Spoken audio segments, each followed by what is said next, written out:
La quatrième étape du Tour de France 1990. Le départ a été donné à Avranches, direction donc Rouen, 301 km au menu, une distance qui n'existe plus dans le cyclisme moderne. Une journée totalement donc en Normandie, marquée par la pluie et les nombreuses chutes.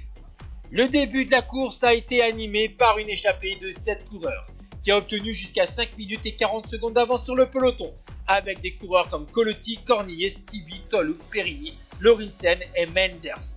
Malheureusement pour eux, ils ont été repris au kilomètre 122.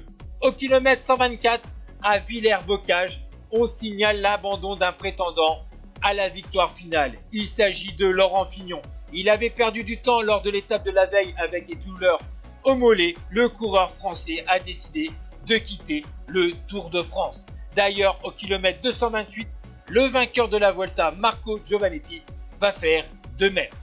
Ensuite, encore de nombreuses attaques au niveau du peloton et aussi encore et encore des chutes.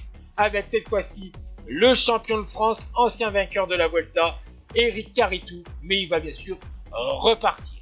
On va arriver dans les petits reliefs normands et là dans la côte de Lisieux, kilomètre 205, un néerlandais de 29 ans va sortir en solitaire. Il s'agit de Gerrit Solveig de la formation Beuclair, vainqueur de Gand-Wevelgem 89 et troisième des 3 jours de la panne.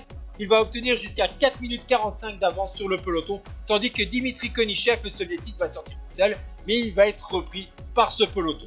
À 15 km de l'arrivée, c'est au tour de Ronan Passek de sortir tout seul derrière le néerlandais. Mais le français de la formation Z va vite être repris par le peloton emmené par les équipiers du maillot jaune, Steve Bauer. Tandis qu'à Rouen, à l'avant de la course, Gerrit Solveig s'impose donc en solitaire et décroche un deuxième bouquet sur la grande boucle après la quatrième étape du Tour de France 1985. Derrière, on va voir 2 coureurs belges sortir dans les derniers hectomètres et c'est Johan Mousseou, vainqueur de l'étape de la veille au Mont-Saint-Michel, qui va donc prendre la deuxième place à 4 minutes 27 devant Étienne Deville, tandis que le maillot vert Olaf Lodvig règle le sprint du peloton à 4 minutes 30 devant Van der Arden, Baffy, Finet et Sean Till.